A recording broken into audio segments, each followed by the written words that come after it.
So that's about what we're going to get for the moment, but there is somewhat of a sizable walk from Capitol Hill to the Rayburn House office building, which is where our cameras have been located and fixed on those doors, Dana. But two major lines here. Quote, my father was not involved in my business. Quote, there's no evidence because it did not happen. Right, that's what I wrote. That's funny. You and I picked up on the same thing.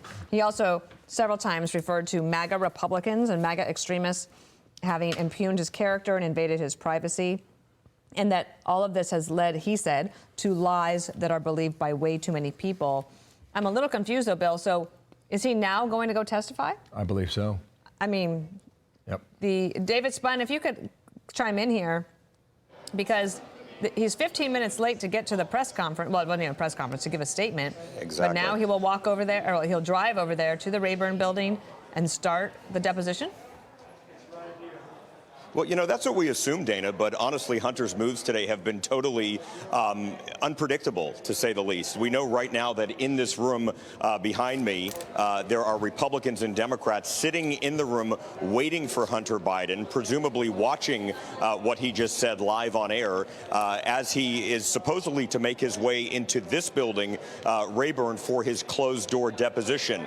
Now, what he just did on camera is what Republicans were hoping did not happen. They wanted to talk to him behind closed doors for a transcribed deposition under oath. What he just said was not under oath. That was a prepared statement. So right now we're waiting here at the Rayburn building to see if Hunter Biden shows up. We know that he just left in an SUV with the Secret Service detail, which he's entitled to, also his attorney, Abby Lowell.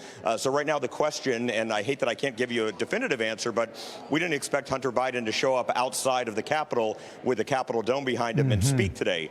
So it remains to be seen what he does, but a major day on Capitol Hill, because later these same members that are in this room that want to talk to him are going to be on the House floor considering a resolution to open up an impeachment inquiry against his father.